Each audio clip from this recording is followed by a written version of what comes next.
recent statistics show that we are among the biggest in the world, which is concerning. But from a consumer perspective, when I walk into the store or I'm purchasing meat for myself or my family for the week, how do I make those decisions? How do I ensure that my money that I'm going to spend on beef is going towards the 5% of South African farmers who need the support instead of the 95% of South African farmers using feedlots? I think South Africans in general who eat meat, they just need, first and foremost, forget about what you buy in the store. Let's deal with the conditions that are outside of the supermarket, that sit with the Department of Agriculture.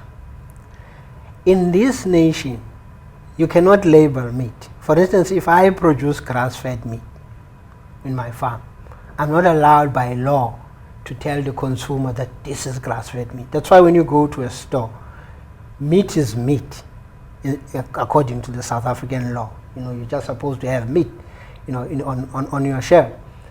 The problem is simply this: the small farmers who actually produce, small number of farmers that produce, animals from the fat, in order for them to put the claim, it's called the claim by the South African Meat Industry Company, to put the claim that they are actually producing grass-fed, they have to be audited by SAMIC, that is the South African Meat Industry Company, which is owned by the Department of Agriculture, but actually run alongside the Red Meat Producers Organization.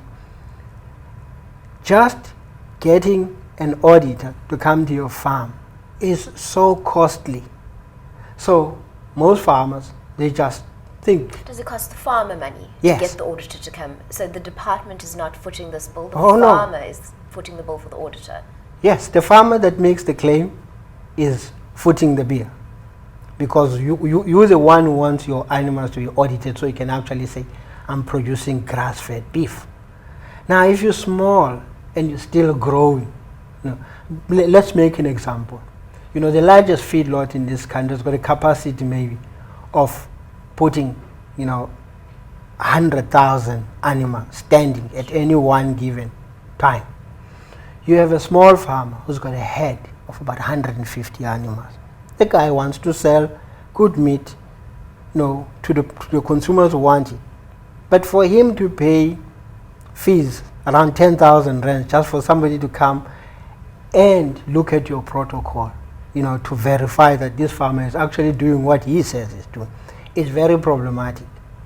So what we need to do is not focus on the meat in the store initially. We need to focus on the things that are sitting with the department. We need to deal specifically with the issue of protocols.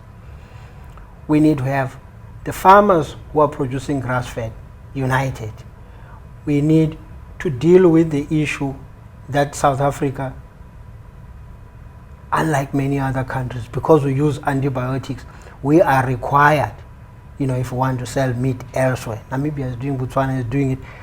We're required to have what is called a residue monitoring program. Remember I said to you, that animal arrives in a pan in your feedlot, you put in the maize and you put in the antibiotics, you add in the growth hormones, and you add these things that I said are Optaflex and Zilmax, those are beta genesis.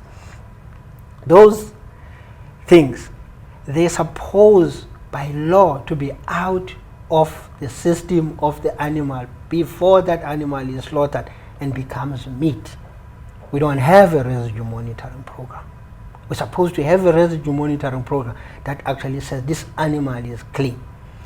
So when you go to a store, you can't make the decision because meat in the store is actually meat.